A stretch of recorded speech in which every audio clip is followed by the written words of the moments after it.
कौन है ethics ethics ethics ethics?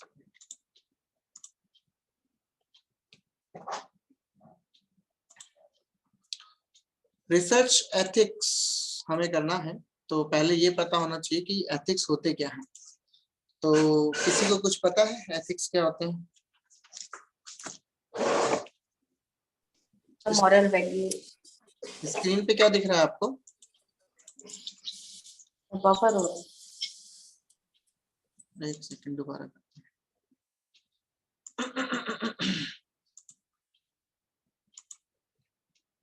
अब क्या दिख रहा है? Research aptitude. नीचे क्या लिखा रहा है? एथिक्स ऑफ रिसर्च आ रहा है? Yes sir. यस। ठीक। तो देखो, हमें रिसर्च एथिक्स पढ़ना है तो एथिक्स हमें पता होना चाहिए क्या है। वैसे तो एथिक्स बहुत आसान चीज है, सिंपल सी भाषा में बात करें तो एथिक्स वो चीज है जिनको हम मोरल वैल्यूज भी कभी कभार कह देते हैं। ऐसी चीजें जो आपको सही और गलत में फर्क बताने में मदद करती है और इससे आप चूज कर लेते हो बिल्कुल सही ऑप्शन। तो एथिक्स ऑफ रिसर्च का क्या मतलब है कि रिसर्च में हम किन किन बातों का ध्यान रखें। जब भी हम अपनी कोई रिसर्च करें तो उसमें कौन कौन सी बातों का हमें ध्यान रखना है जो हमारे लिए एक तरह की मोरल वैल्यू है या एक तरह के प्रिंसिपल्स हैं, उसूलों की तरह हम उसको काम में लेंगे। मतलब उसके लिए कोई कंपल्सन कभी कभार नहीं होती है, बट आपको फॉलो करना होता है। लेकिन जब रिसर्च की बात करेंगे तो रिसर्च में एथिक्स को फॉलो करना बहुत जरूरी है। नहीं तो आपके एथिक्स की जो थीसिस आप बनाते हैं ना, वो थीसिस कई बार रिजेक्ट हो जाती है कहीं कहीं, क्यों, किस वजह से? इन एथिक्स की कमी की वजह से। यहाँ पे दो चीजें आती हैं, एक तो आता है रिसर्च एथिक्स, एक आता है मिसकंडक्ट ऑफ रिसर्च। ठीक, तो मिसकंडक्ट तो दो तीन ही है, वो काफी इंपोर्टेंट है, वो भी बताएंगे। पहले आपको रिसर्च एथिक्स बनाते हैं क्योंकि ये काफी सारे हैं। ठीक, इसमें चीजें कैसे है वही चीजें जो आप रियल लाइफ में करते हो, बस उसको आपको रिसर्च से लिंक करना। तो सबसे पहला जो पॉइंट आता है उसमें, सबसे पहले हमारे पास ये 8 पॉइंट है। उसके बाद अगले ये पॉइंट है 6। टोटल 14 पॉइंट है फिलहाल हमारे पास। 8 और 6 14 पॉइंट है। तो एक एक करके सबको बात करते हैं और सब में क्या काम करना है क्या नहीं करना वो पढ़ते हैं और क्लियर करते हैं। जहां तक है ये अकेला ही ले जाएगा पूरा लेक्चर, और इसके बाद मिसकंडक्ट भी आएंगे, तो जहां तक है इसमें ही हो जाएगा काम। देखो, ऑनेस्टी सबसे पहला पार्ट आता है इसका। रिसर्च में जब भी हम बात करते हैं तो आपकी रिसर्च ये आपसे उम्मीद करती है कि आप जो भी डाटा यहाँ पे शेयर करोगे, जो भी चीजें आप करोगे, वो कहीं से खरीदी नहीं होंगी। आप ईमानदारी से काम करोगे, या फिर आपने जो रिसर्च खरीदी है, रिसर्च करी है, उसके लिए आप किसी और के पास नहीं जाओगे। आपको अपनी ईमानदारी से काम करना चाहिए। ये पहला पॉइंट ये कहता है। ठीक है, पहला पॉइंट कहता है ऑनेस्टी, ईमानदारी से आप जो भी काम करोगे रिसर्च में वो ईमानदारी से करोगे, पूरी ईमानदारी से। अगला आता है ऑब्जेक्टिविटी। ऑब्जेक्टिविटी क्या कहता है? ये आपको बोलता है कि आप फैक्ट्स लोगे अपनी रिसर्च में, सब्जेक्टिविटी पे कम ध्यान दोगे, फैक्ट्स पे ध्यान दोगे। फैक्ट्स होंगे या लॉजिक होंगे उस पे ध्यान दोगे। और एक और ऑब्जेक्टिविटी का एक और मतलब क्या आता है यहाँ पे, ऑब्जेक्टिविटी का मतलब है जो भी आप चीज लिख रहे हो उसको कोशिश करोगे कि कम शब्दों में ज्यादा बात बयां कर सको। कहो कम, लिखो कम, लेकिन वो एक्सप्लेन ज्यादा कर रहा है। जैसे कोई एक वर्ड ऐसा हो गया जो एक वर्ड काफी सारी चीजों को एक्सप्लेन कर देता है, तो वर्ड एक यूज किया, वो एक्सप्लेन कर रहा है काफी सारी चीजों को। तो ऑब्जेक्टिविटी का मतलब ये है कहीं ना कहीं फैक्ट, लॉजिक और ब्रीफ में आपकी रिसर्च होनी चाहिए। डिटेल में भी होगी, लेकिन ब्रीफ में होगी उतना बेहतर रहता है। ठीक, facts, logic and little bit brief. बिल्कुल ही ये नहीं है कि एकदम ही तुमने 100 नंबर का क्वेश्चन ही लिख दिया, नहीं, बस मेन पॉइंट्स उसको एक्सप्लेन करना है, मेन चीजों को बताना है। तो ईमानदारी और ऑब्जेक्टिविटी बहुत इंपॉर्टेंट पार्ट रोल प्ले करते हैं। अगला आता है इंटीग्रिटी। अब इंटीग्रिटी का मतलब बताओ तुम क्या होता है, उसके बाद मैं समझाऊंगा ये पॉइंट। बताओ इंटीग्रिटी का मतलब बताओ। सर इकट्ठा, मतलब वर्क टुगेदर। ओके, बाकी लोग बताओ, बोलो बोलो।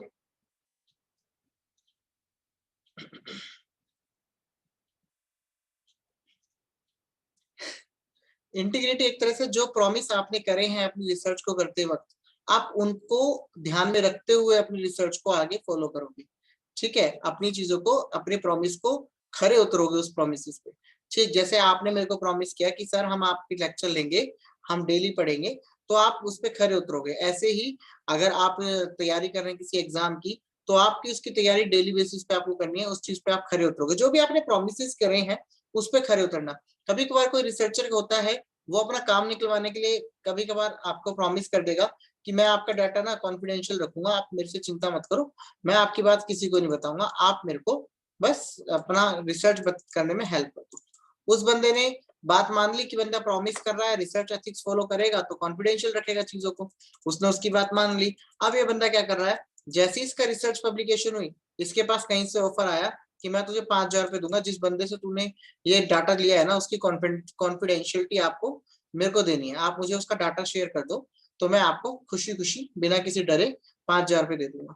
तो ये जो चीज है ये इंटीग्रिटी के अगेंस्ट हो जाती है। इंटीग्रिटी कहती है अगर आपने प्रॉमिस किया है तो आप उसको निभाओ। जैसे हम एक और एग्जांपल लेते हैं इसका, जूम ऐप का आपको पता होगा, जूम ऐप पे एक बात चली थी कि जूम ऐप डाटा लीक कर रहा है, राइट? आपने सुना होगा स्टार्टिंग में जूम ऐप डाटा लीक कर रहा है, कहीं ना कहीं वो आपकी इंटीग्रिटी को खराब कर रहा था। तो इसके बाद जब जूम ऐप यूजर्स कम हो गए तो इन्होंने स्पेशली, जब आप डाउनलोड करते हो तो स्पेशली इन्होंने एक लाइन लिखी हुई बताई थी कि हम आपके कोई भी डाटा को इधर से उधर नहीं करेंगे, आपका डाटा हमारे पास कॉन्फिडेंशियल रहेगा। तो यही होता है इंटीग्रिटी की, जो आपने प्रॉमिस करे हैं वो प्रॉमिस आप निभाओगे। ठीक है, ठीक, 3 पॉइंट क्लियर सबको? yes. अगला आता है, ओके, अगला आता है केयरफुलनेस। देखो वैसे तो ये वर्ड बहुत आसान लग रहा है केयर करना, लेकिन किस चीज की केयर करना ये बताओ, बताओ। रिसर्च एथिक्स, बोलो। डाटा की केयरफुल का मतलब बिल्कुल आपने तो बताया, केयरफुल का मतलब है आपको अवॉइड करनी है मिस्टेक्स या एरर, गलतियों को मिस्टेक करो। और कुछ चीजें होती है नेग्लिजेंस, सुना होगा आपने वर्ड नेग्लिजेंस, जो चीजें होती हैं उनका भी ध्यान रखना है, उनको भी अवॉइड करना है। मतलब किसी चीज को इग्नोर नहीं करना है और अपने डाटा को केयरफुली काम करना है, अवॉइड करनी है कुछ मिस्टेक्स या एरर अगर आपके डाटा में होती है तो कोशिश करो जितना कम से कम एरर हो, कम से कम मिस्टेक्स हो और कम से कम चीजों को आप इग्नोर करो। तो अवॉइड, इस वाले पॉइंट में आप लिखोगे avoid error and frauds and negligence. Negligence मतलब वही होता है कोई चीज ऐसी जो इग्नोर कर दी जाती है, तो इग्नोर नहीं करना। यहाँ तक 4 पॉइंट क्लियर है? इजी इजी पॉइंट है, वैसे कोई दिक्कत नहीं चाहिए। Yes, sir. अगला है हमारे पास ओपननेस। ओपननेस का मतलब क्या है कि रिसर्च जो है वो जो आप रिसर्च कर रहे हो वो ओपन रिसर्च है। ओपन है मतलब, ओपन रहने का मतलब ये है कि जो चीजें आपको चाहिए वो चीजें आप ओपनली बताओगे कि हमें ये चीजें चाहिए, ये सबके लिए इजीली है। You should share the data resources, ठीक है, जो भी आपने डाटा आपने रिसोर्सेज लिए हैं आप उसको शेयर कर सकते हो। पूरा नहीं बता सकते कि कहाँ से क्या लिया, पर आप उसका ना रेफरेंस दे सकते हो। एक तरह से ये कहना चाहता है रिसर्च ओपन होनी चाहिए कि कल को कोई भी आपकी रिसर्च चेक करना चाहे कहाँ से डाटा लिया है तो उसको थोड़ा आइडिया लग जाए कि हाँ इन्होंने खुद ही रेफरेंस लिए हैं। तो रेफरेंस में डालते हो चीजें तो वो आपका ओपननेस में आता है। ओपननेस हमें यही वाला पॉइंट ये कहता है, you should share the data response resources up close. जो भी आपके आपके अब जो भी आपके डाटा होते हैं, जो भी आपके रिसोर्सेज होते हैं उनके बारे में आप दुनिया को बताओगे और अपडेट रहोगे, अपडेटेड रखोगे उन चीजों को। ठीक है, अपडेटेड चीजें पुरानी नहीं होंगी, एक तो अपडेटेड रहेंगी और अपने डाटा और रिसोर्सेज को आप ओपनली शेयर कर सकते हो रिसर्च के अंदर कि हाँ भाई मैंने ये डाटा यहाँ से उठाया, ये डाटा यहाँ से उठाया। बस नाम नहीं आता किसी पर्सन का। जैसे आपको कोई ट्राइब है, एग्जाम्पल लेके चल रहे हैं, कोई ट्राइब है, ट्राइब क्या होती है बताओ?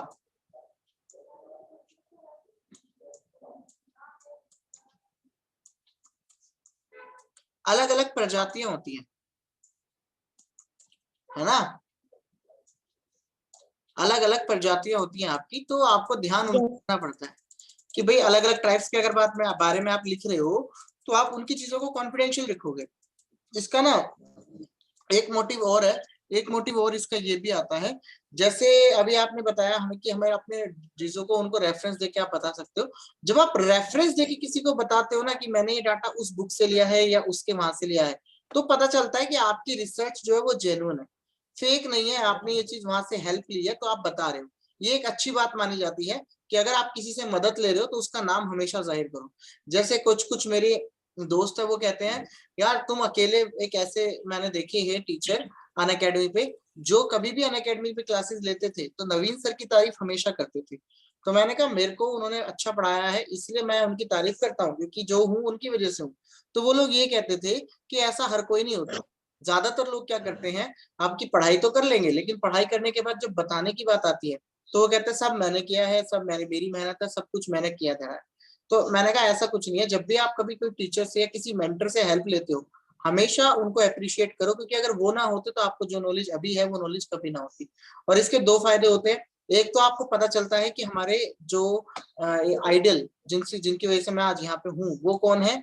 और दूसरा क्या होता है आपको कभी अपने ऊपर घमंड नहीं आता कि यार मैं बेस्ट हूँ, नहीं आपने कहीं से सीखा है वो आपसे भी बेस्ट है। तो इसके दो बेनिफिट होते हैं। तो ये दोनों बेनिफिट के लिए बेहतर है कि आप अपने डाटा को ओपनली बताएं, ओपन रखें चीजों को। क्लियर है ये पॉइंट अब? Yes sir. अगला पॉइंट है रिस्पेक्ट आईपीआर। आईपीआर कॉमर्स वाले बता सकते हैं क्या होता है, नॉन कॉमर्स वालों को तो थोड़ी दिक्कत हो सकता है। बताओ मोहित आईपीआर क्या होते हैं? Intellectual property rights. Very good. क्या होते हैं ये इंटेलेक्चुअल प्रॉपर्टी राइट? राइट्स अधिकार जो होते हैं, जो मेरे अधिकार हैं या फिर जो मेरे एसेट्स के जो अधिकार होते हैं जिसपे कि दूसरा का कॉपीराइट नहीं लग सकता। देखो हमारे देश में ना एक बहुत अच्छी चीज है। हमारा देश ये कहता है कि कोई भी चीज अगर आप नई पब्लिश कर रहे हो, कोई भी चीज अगर आप नई बना रहे हो, ठीक है, अगर आप कोई भी चीज नई बनाते हो तो आपको अधिकार है कि वो चीज आपने इन्वेंट करी है सबसे पहले, तो आपका उस पर पेटेंट राइट है। पेटेंट राइट का मतलब कि आपकी वो चीज कोई और अपने नाम से नहीं शेयर कर सकता। तो इस चीज का उन्होंने बोला है कि रिसर्च में हमेशा हमें आईपीआर का ध्यान रखना है, हमेशा उनकी रिस्पेक्ट करनी है। ठीक है, आईपीआर की हमेशा रिस्पेक्ट करनी है, मतलब हमें इंटेलेक्चुअल प्रॉपर्टी राइट्स का हमेशा ध्यान रखना है। ये क्या होते हैं? ये वो राइट्स होते हैं जो सरकार आपको देती है। आपने कुछ चीज नहीं बनाई है, जैसे मान लो आपने कोई आजकल मान लो आपको पता है कि आजकल पेट्रोल और डीजल की गाड़ियां चल रही है, इलेक्ट्रिक भी आने वाली है। आपने पानी से चलने वाली गाड़ी बना दी, आपने पानी से चलने वाली गाड़ी बना दी, तो ये रिसर्च किसने करी? आपने करी ना। सबसे पहली बार मेहनत किसने करी? आपने करी। तो आपको क्या करती है सरकार? अवार्ड में या रिवॉर्ड में पेटेंट दे देती है कि अब आपके बिना आपका नाम जब भी लिया जाएगा, आपका नाम लिया जाएगा, अगर इस पानी अगर कभी भी बात की जाएगी पानी की गाड़ी सबसे पहले कौन लाया, तो नाम लिया जाएगा आपका। ऐसे ही चार्ल्स बेबेज जो फादर ऑफ कंप्यूटर बोले जाते हैं, उनको क्यों बोला जाता है फादर? क्योंकि उनके पास पेटेंट राइट है। ऐसे ही माइक्रोसॉफ्ट विंडोज जो बेचता है वो विंडोज और कहीं क्यों नहीं मिलती? क्योंकि उनके पास पेटेंट राइट है। ये सारे इंटेलेक्चुअल प्रॉपर्टी राइट होते हैं जो आपने प्रॉपर्टी बनाई है या जो आपने इन्वेंशन करी है उसके ऊपर आपको अधिकार मिलते हैं। जैसे पेटेंट बताया मैंने, ऐसी एक चीज होती है कॉपीराइट। कॉपीराइट आपको ये पावर देता है कि आपकी चीज कोई कॉपी नहीं कर सकता। ठीक है, आपकी चीज कोई कॉपी नहीं कर सकता आपकी परमिशन के बिना। अगर आपकी परमिशन के बिना कोई चीज आपकी कॉपी करेगा तो आप तुरंत उस पर केस कर सकते हो। ये चीजें यूट्यूब भी फॉलो करता है। यूट्यूब पे भी अगर एक वीडियो किसी ने डाली है सेम नाम की सेम वीडियो आप नहीं डाल सकते, क्योंकि जिसका वो चैनल है वो चाहे तो आप पे केस कर सकता है। तो कॉपीराइट वाला इशू जो होता है वो भी आपका इसी में आता है। आईपीआर बेसिकली यही कहते हैं कि जितने भी हमारे इंटेलेक्चुअल प्रॉपर्टी राइट होते हैं, चाहे वो कॉपीराइट हो चाहे वो पेटेंट हो, आप सबको उसकी रिस्पेक्ट करनी चाहिए। ठीक, एक ऐसा देश है जहां पे इनकी धज्जियां उड़ाई जाती हैं, वो आपको देश का नाम पता ही होगा, Chandni Chowk to China. China में इन चीजों पे गौर ही नहीं करा हुआ। चाइना में कभी भी ना इंटेलेक्चुअल प्रॉपर्टी राइट पे इतना ध्यान नहीं दिया जाता, पेटेंट और कॉपीराइट पे इतना ध्यान नहीं दिया जाता। तभी आप देखोगे यहाँ पे क्या होता है, कोई भी चीज अगर आप चाइना में प्रोड्यूस करते हो तो उसका कॉपी प्रोडक्ट तुरंत चाइना निकाल देती है ना। अगर आप देखोगे, आपने एप्पल की वॉच देखी है या एप्पल का आईफोन देखा है, डिट्टो उसकी कॉपी निकाल देगा चाइना, क्योंकि इसका क्या होता है मैन्युफैक्चरिंग जहां हो रही होती है, ये कॉपीराइट को इतना मेन नहीं मानते। तो ये क्या करते हैं, कॉपीराइट को छीन लेते हैं और अपना कुछ बना लेते हैं। एक तरफ आपके सामने एप्पल है, एक तरफ आपका चाइना का एप्पल है। ठीक है, आपको दोनों में कोई फर्क नहीं नजर आएगा। ये मिल जाएगा आपको 12,000 की रेंज में, वही ये मिलता है 50,000 की रेंज में। बस फर्क क्या होगा, सबको पता ही है ओरिजिनल नहीं है तो इसकी कोई गारंटी नहीं है, सबको पता ही है ओरिजिनल है तो इसकी गारंटी है। तो आईपीआर का रिस्पेक्ट चाइना में नहीं होती है। चाइना अपने प्रोडक्ट जितने ही बनाता है वो डुप्लीकेट प्रोडक्ट बहुत जल्दी बना देता है। कोई भी चीज होती है ना बिल्कुल सेम डिट्टो चीज बना के निकाल के दे देता है, फास्ट ट्रैक है तो फास्ट ट्रैक का डुप्लीकेट बना देगा वो, ठीक है। कोई और का डुप्लीकेट बनाना है वो उसका डुप्लीकेट बना देगा, किसी भी चीज का वो डुप्लीकेट फटाफट बना देता है। तो ये जो चीजें हैं ये इसलिए है क्योंकि वहां पे इन चीजों पे ध्यान ही नहीं दिया जाता। और दूसरे देशों में इन चीजों पे ध्यान क्यों दिया जाता है? ताकि डुप्लीकेसी ना हो। डुप्लीकेसी अगर आपकी नहीं होगी ना, और आपको पता है मेरे को डुप्लीकेसी नहीं होगी और मेरे को अवार्ड मिलेंगे या रिवॉर्ड मिलेगा सरकार से कुछ नया बनाने में, तो आपको बनाने का मन करेगा, ठीक है। अगर आपको रिवॉर्ड्स ही नहीं मिलेंगे तो वो काम क्या हो जाएगा, वो सारा आपका डुप्लीकेट काम हो जाएगा। और डुप्लीकेट काम होने का मतलब क्या है, वो आपका रिवॉर्ड नहीं रहेगा, कोई भी कॉपी कर लेगा उसकी, है ना। जैसे आपने चाइना के काफी प्रोडक्ट के और बताऊं एग्जांपल, तो Adidas the original product, and China का प्रोडक्ट आ गया तो इसी का नाम क्या कर देगा वो, एबिबास, एबिदास। ऐसे कर देगा, एबिडास। अभी तो लिखने में दिक्कत आ रही है, एबिडास कर देगा। तो ये होता है। तो आईपीआर का रिस्पेक्ट करना बहुत जरूरी है, यानी जो भी आपके पब्लिक राइट्स हैं या फिर इंटेलेक्चुअल प्रॉपर्टी राइट है उनको ध्यान में रखना है कि कॉपीराइट पेटेंट हुई चीजें नहीं लेनी, अगर लोगे तो उस बंदे से पूछ के लोगे, ठीक है। पॉइंट क्लियर ये वाला?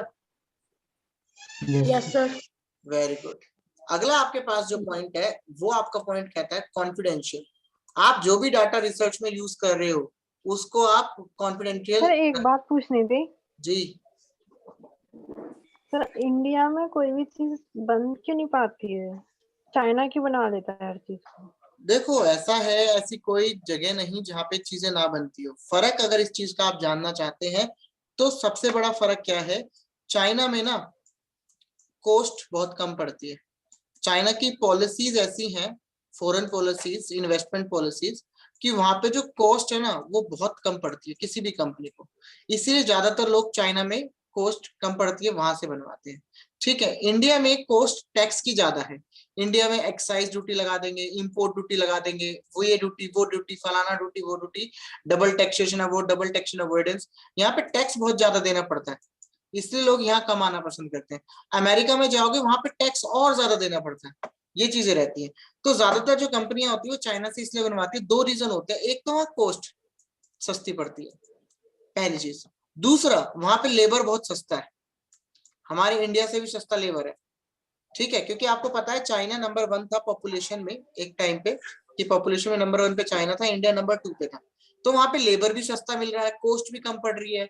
तो बड़ी बड़ी कंपनीज क्या करती थी, जमीनें भी वहां सस्ती हैं, तो बड़ी बड़ी कंपनी क्या करती थी, वहां पे अपने प्लांट खोल लेती थी, क्योंकि उसे पता है यहाँ से मुझे सस्ता पड़ेगा तो प्रॉफिट ज्यादा होगा, ठीक। फिर आपने अभी इंडिया में एक कॉन्सेप्ट देखा होगा, 2014 में आया था, जिस कॉन्सेप्ट का नाम था मेक इन इंडिया, याद है?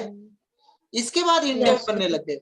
इसके बाद जो प्रोडक्शन है वो इंडिया में होने लगती। अब आपके फोन जो होते हैं, जो भी आप मोबाइल फोन लेते हैं उस पर लिखा होता है मैन्युफैक्चरर इन इंडिया या मेक इन इंडिया, ठीक है। तो क्यों? क्योंकि इंडिया ने क्या किया, अपने टैक्स को खत्म कर दिया, और साथ के साथ लेबर यहाँ पे इजीली मिल जाते हैं, और साथ के साथ उन्होंने कॉस्ट थोड़ी सी कम कर दी विदेशी कंपनियों के लिए। तो अब 2014 के बाद इंडिया में ये चीजें फॉलो होने लग गई। चाइना से पहले ऐसा कोई देश ही नहीं था जो इन चीजों को फॉलो करता था, इंडिया ने फॉलो किया। इंडिया में लेबर भी बहुत इजीली मिल जाएंगे। इंडिया को डबल फायदा है, एक तो फॉरेन इन्वेस्टमेंट आएगी, ठीक, फॉरेन इन्वेस्टमेंट आएगी, बाहर से पैसा आएगा जब लोग इंडिया में आके प्रोडक्शन करेंगे। दूसरा, यहाँ के लोगों को रोजगार मिलेगा। तीसरा, अगर यहाँ कोई चीज बनेगी तो यहाँ पे वो सस्ती मिलेगी बाहर के मार्केट की बजाय। तो इंडिया के ये फायदे हुए, मेक इन इंडिया कॉन्सेप्ट इसलिए बहुत बढ़िया बोला गया। तो और सबसे अच्छी बात जो कंपनी इंडिया में आ रही है उसके लिए एक और है, इंडिया में ना कॉपी नहीं हो सकता। इंडिया में पेटेंट और कॉपीराइट जो चीजें हैं या फिर जो आईपीआर है वो बहुत अच्छे हैं, आईपीआर बहुत अच्छे हैं, जिसकी वजह से उनकी चीजें कॉपी नहीं होती। इसलिए ज्यादातर लोग जो मैन्युफैक्चरिंग इंडस्ट्री में है वो चाइना को छोड़ के इंडिया में है। चाइना तो एक ऐसी जगह है वो चावल का भी कॉफी बना देती है। बोलो। हाँ sir make in India follow हो रहा है इंडिया में? मेक इन इंडिया फॉलो हो रहा है गुजरात में। पहले तो इंडिया में ही हो रहा था, पहले तो इंडिया में ही हो रहा था, पूरे ऑल ओवर इंडिया में। डेवलपमेंट हो ही नहीं रहा सर। हाँ, पहले इंडिया में हर जगह हो रहा था, लेकिन लास्ट 2 साल से ना हमारे फरीदाबाद में मारुति सुजुकी का प्लांट था, वो प्लांट शिफ्ट हो गया कहाँ, अहमदाबाद, ठीक है। यामाहा का प्लांट है वो शिफ्ट हो गया गुजरात। तो ये क्या कर रहा है, ये सारा सिस्टम गुजरात में सस्ता कर रहे हैं और गुजरात में शिफ्ट हो रही है चीजें। क्यों? क्योंकि गुजरात का प्रधानमंत्री है, तो वो अपना कहीं ना कहीं कुछ चीजें ध्यान में रखने वाली होती है। तो ये चीजें पान बनाना है। हाँ, जैसे आपका एक टाइम आया था जो हरियाणा सरकार है ना, हरियाणा सरकार में जब हुड्डा की सरकार थी तो हरियाणा में कुछ शहरों को उन्होंने बहुत डेवलप किया था। गुड़गांव हब बना दिया उन्होंने। गुड़गांव को पहले कोई पूछता भी नहीं था, और पिछले 10 सालों में गुड़गांव की जो स्थिति है ना, वो दिल्ली से भी बेटर स्थिति हो गई है उस चीज के मामले में, मार्केटिंग के मामले में। बड़ी बड़ी कंपनीज यही है। तो ये क्या होता है, ये थोड़ा बहुत तो देखो, हमने बोला ना रिसर्च में ऑब्जेक्टिविटी होती है, रिसर्च में होती है, पर पॉलिटिक्स में नहीं होती। पॉलिटिक्स में सब्जेक्टिविटी होती है। वहां पे अपना फायदा भी देखा जाता है कि कल को अगर मैं नहीं रहा तो मैं अपने शहर या अपने स्टेट के लिए कुछ करके जाऊं ताकि मेरी स्टेट का नाम रोशन हो। तो कहीं ना कोई हर कोई करता है, हर कोई चाहेगा कि अपने उसका नाम रोशन करे। ठीक है, तो आईपीआर का ध्यान रखना है, हमें रिस्पेक्ट करनी है जब भी रिसर्च करेंगे, ये बात बोली जाती है। डाटा को कॉन्फिडेंशियल रखना है ताकि आप किसी से कोई चीज ले रहे हो। देखो काफी चीजें ऐसी होती है जो लोग शेयर करना पसंद नहीं करते, आप अपनी बातें शेयर करना नहीं पसंद करते, तो आप उस चीज को कॉन्फिडेंशियल रखेंगे, ये बहुत जरूरी हो जाता है, जो हमारी स्नोबॉल सैंपलिंग भी कहती है। ठीक, अगर आप किसी से पूछोगे, कोई ड्रग लेता है, मान लो कोई ड्रग्स लेते हैं और आपको उनके बारे में रिसर्च करनी है, तो आप उनसे पूछोगे कि कहाँ से ड्रग्स लेते हो, और वो बता भी देंगे इस भरोसे पे कि आप उन्हें कह रहे हो कि आपकी इंटीग्रिटी रखी जाएगी, आपकी बातों को नहीं बताया जाएगा कल को, क्योंकि आप सभी को पता है ड्रग्स इलीगल काम है। अगर मान लो कल को उनके राज खुलते हैं तो वो लोग खत्म हो जाएंगे ना। तो इसलिए रिसर्च में अगर आप कोई चीज यूज कर रहे हो तो उस चीज का ध्यान रखा है। दूसरी चीज यहाँ पे एक और एग्जांपल, आपने मान लो मिलिट्री पे कोई रिसर्च करनी, इंडियन मिलिट्री पे या डिफेंस सिस्टम पे कोई रिसर्च करनी है, अब वहां पे आपका डाटा कॉन्फिडेंशियल रखना है। आपने क्या किया, मिलिट्री पे रिसर्च कर ली और बाद में डाटा पब्लिकली छपा दिया कि इंडिया के इतने सारे जगह है जहाँ पे हमारे डिफेंस के वो छुपे हुए हैं, हमारे फौजी छुपे हुए हैं। तो ये करने से नुकसान ही नहीं है, पूरे बर्बाद हो जाएगा डिफेंस सिस्टम। तो इसलिए कॉन्फिडेंशियल होना बहुत जरूरी है चीजों का। अगला है रिस्पॉन्सिबल मेंटर एंड पब्लिकेशन, मतलब कि जो आपके मेंटर्स हैं, मेंटर्स वो होते हैं जैसे मैंने अभी बताया जो आपको सिखाते हैं, एक तरह से जो आपके माँ बाप नहीं है पर आपके करियर के लिए आपके माँ बाप बन जाते हैं, वो मेंटर्स का काम करते हैं। जैसे हमारे कॉलेज में एक ग्रुप बना है मेंटर्स ग्रुप, हम लोग उसमें मेंटर हैं। तो हमारा क्या है, जैसे बीबीए के और एमबीए के स्टूडेंट है, उनको कोई भी समस्या आती है वो सीधा मुझसे आके मिलते हैं, तो मैं वहां पे मेंटर हो गया। तो रिस्पॉन्सिबल मेंटर और पब्लिकेशंस का मतलब है कि आप रिस्पॉन्सिबल हैं अपने मेंटर के लिए, और जहां पे आप पब्लिकेशन कराओगे बुक्स की उसके लिए भी, यानी कि उनकी भी आपको रिस्पेक्ट करनी है, अपने मेंटर्स की भी और अपने पब्लिकेशंस की भी। ये 8 पॉइंट सबसे इंपॉर्टेंट है। यहां तक क्लियर है? तो अगले पॉइंट करते हैं। क्लियर है सर। क्लियर क्लियर है सर। यस। क्लियर है सर। ओके, अगले करते हैं।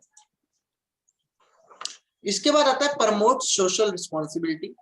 जब भी आप कोई रिसर्च करते हो, रिसर्च का मेन उद्देश्य क्या होता है, ये सवाल कई बार पीएचडी में क्वेश्चन पूछा जाता है। तो मैं आप लोगों से पूछता हूँ, एक एक करके आंसर देना।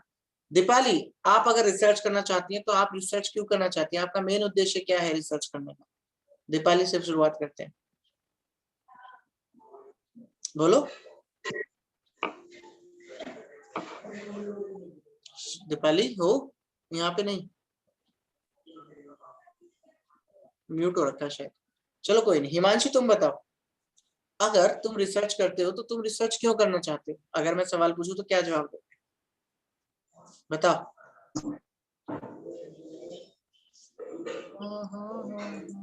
सर किसी टॉपिक पे मतलब डीप रिसर्च करना। क्यों चाहते हो रिसर्च, क्यों करना चाहते हो वो पूछा, आंसर बताओ अपना। मैं रिसर्च इसलिए करना चाहती हूँ ताकि मेरे नाम के आगे डॉक्टर लग जाए। मैं रिसर्च इसलिए करना चाहती हूँ ताकि इस सब्जेक्ट में मैं और नॉलेज लूँ और लोगों को कुछ सीखने को मिले। तो ऐसे करके कुछ भी पॉइंट बताओ अपना। या फिर मैं रिसर्च इसलिए करना चाहती हूँ, मेरे को देखना है, चेक करना है रिसर्च होती क्या है।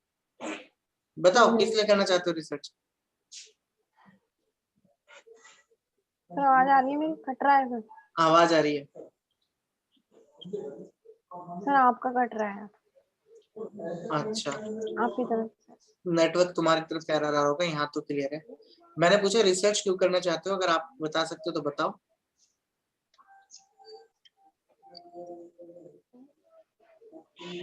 सर उसकी प्रॉब्लम्स देखकर उस पर सॉल्यूशन करना सर रिसर्च कहलाता है। उस पर इवैल्यूएशन करना।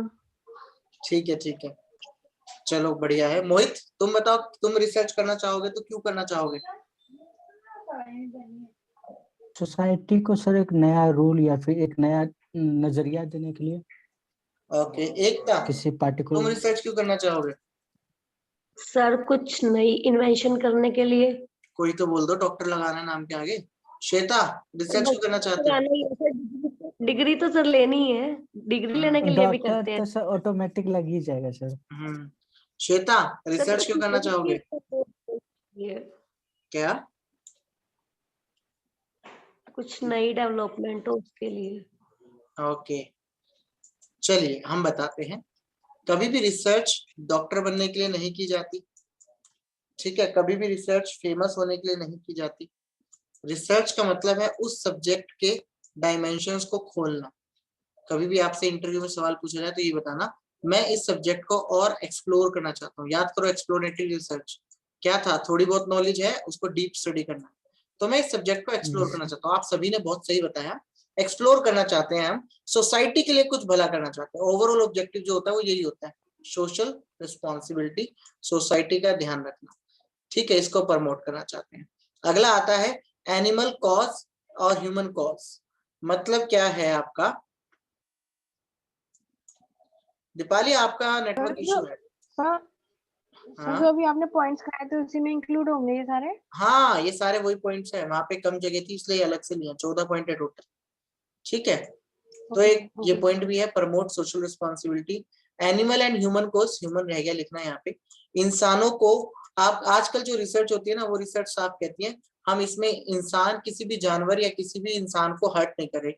इवन मूवीज में भी जिसमें एनिमल का यूज होता है वहां पे लिखा होता है इस फिल्म के सभी किरदार जो है काल्पनिक है, और इस फिल्म में किसी भी इंसान, जाति या फिर जानवर को किसी भी तरह से भेदभाव नहीं किया गया है या फिर उनको सर एरर आ रहा है। एरर आ रहा मतलब? सर क्लास में एरर आ रहा है, रुक रही है बीच में। अच्छा, एक बार दोबारा ऑफ करके ऑन करो, बाहर निकल के एग्जिट करके दोबारा ज्वाइन करो।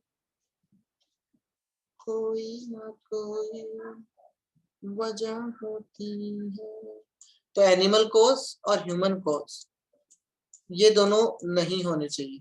मतलब इंसानों या जानवरों को किसी भी तरह का कोई भी आप हर्ट नहीं कर सकते। दीपाली आपका भी अटक रहा है, किसी भी तरह से आप इंसानों या जानवरों को हर्ट नहीं करोगे, ये भी आपके रिसर्च के अच्छे एथिक्स कहलाते हैं, ठीक? श्वेता का भी हो रहा है क्या? सभी का हो रहा है क्या?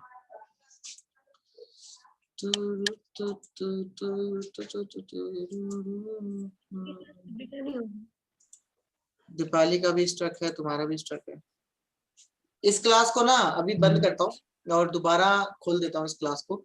इसको नहीं, मतलब दूसरी क्लास खोल देता हूँ 20 मिनट का टाइमर लगा के, क्योंकि आज वो जैसा कि आपको पता है पेपर बनाने हैं कुछ, तो अभी बच रहे हैं, तो 1 घंटे की क्लास हो पाएगी, ठीक है? अभी मैं इस वाली क्लास को बंद कर देता हूँ, अटक रहा है, दूसरा लिंक भेजता हूँ, उस लिंक से ज्वाइन करें, ठीक?